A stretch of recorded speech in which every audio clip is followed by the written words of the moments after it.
In this video, I'm going to show you how to turn the freezer ice maker on and off in your Whirlpool refrigerator.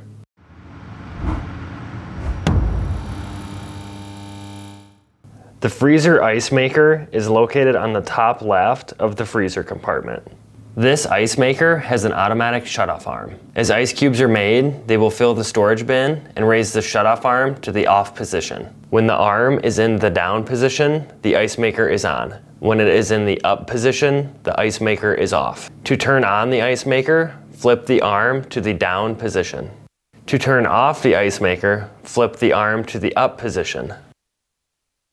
If you need to remove the ice bin, you'll want to turn the ice maker off to prevent ice from dropping in the freezer compartment. If the ice maker is removed or the fridge is off for an extended period of time, allow 24 hours for the first batch of ice to be made. If you need steps on how to replace the ice maker, arm, or wiring harness, you can check out our other videos. And that's it for this video. If you learned something new, hit that like button. And if you enjoy fixing things and want to see more videos like this and these, please consider subscribing.